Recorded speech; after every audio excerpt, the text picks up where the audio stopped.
साथियों नमस्कार। श्रीमद् भगवद गीता के कुल 18 अध्याय हैं और इन सभी 18 अध्याय में कुल 700 श्लोक शामिल हैं।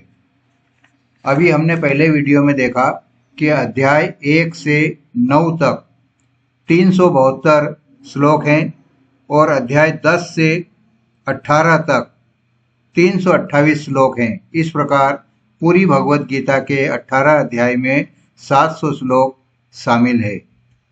अध्याय क्रमांक 10 जिसे विभूति योग कहा गया है, इसमें कुल 42 श्लोक हैं। इस अध्याय में श्री कृष्ण ने अपनी दिव्य विभूतियों का वर्णन किया है। वे कहते हैं कि मैं ही हर वस्तु में, विश्व में हर जगह उपस्थित हूँ और मुझे हर जगह देखा जा सकता है।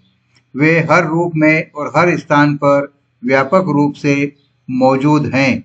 यह विभूति योग के नाम से अध्याय 10 में वर्णित विषय वस्तु है। अध्याय 11 विश्व रूप दर्शन योग। इस अध्याय में कुल श्लोक 55 है। इस अध्याय में भगवान श्री कृष्ण ने अर्जुन को अपना दिव्य अर्थात विराट रूप दिखाया। अर्जुन ने भगवान का विराट रूप देखा जिसमें समस्त ब्रह्मांड समाया हुआ है। यह रूप अर्जुन के लिए अद्भुत और भयभीत करने वाला हुआ। अध्याय 12 जो भक्ति योग से संबंधित है, इसमें कुल 20 श्लोक शामिल है। इस अध्याय में भगवान श्री कृष्ण ने भक्ति मार्ग की महिमा बताई है। वे कहते हैं कि एक सच्चा भक्त अपने भक्ति मार्ग में सत्य, अहिंसा और समर्पण का पालन करता है। अध्याय 13 क्षेत्र क्षेत्रज्ञ विभाग योग नाम से गीता में शामिल है।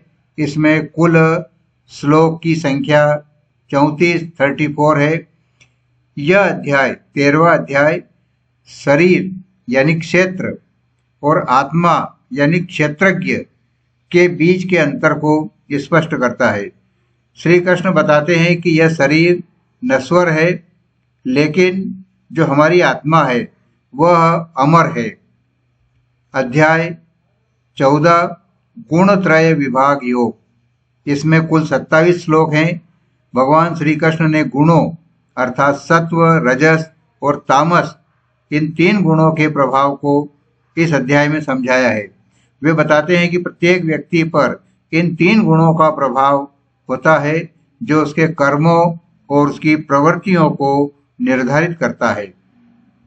अध्याय क्रमांक 15 पुरुषोत्तम योग। इस अध्याय में कुल 20 श्लोक हैं और यह अध्याय भगवान श्री कृष्ण के सर्वोत्तम रूप यानी पुरुषोत्तम रूप को प्रस्तुत करता है। इसलिए इस अध्याय का नाम भी पुरुषोत्तम योग है। वे बताते हैं कि परमात्मा के रूप में वे ही सर्वव्यापी हैं और सभी जीवों की मुक्ति के कारण भी वे ही हैं। जो व्यक्ति उनसे जुड़ता है वह अनिवार्य रूप से मोक्ष प्राप्त कर लेता है। अध्याय क्रमांक 16 कुल श्लोक इसमें 24 हैं और इस अध्याय की विषय वस्तु देवासुर संपत्ति विभाग योग है। देवासुर संपत्ति विभाग योग। श्री कृष्ण ने देवी और असुरी गुणों का वर्णन इस अध्याय में किया है। वे बताते हैं कि देवी गुणों से संपन्न व्यक्ति उच्चता की ओर बढ़ता है, निरंतर उन्नति की ओर बढ़ता है, जबकि असुरी गुणों वाला व्यक्ति पतन की ओर जाता है, क्योंकि असुरी गुणों वाला व्यक्ति स्वार्थी और अहंकारी होता है। अध्याय क्रमांक 17 श्रद्धा त्रय विभाग योग। इसमें कुल 28 श्लोक हैं और इस अध्याय में श्रद्धा के 3 प्रकार सत्व, रज और तम का विवरण दिया गया है।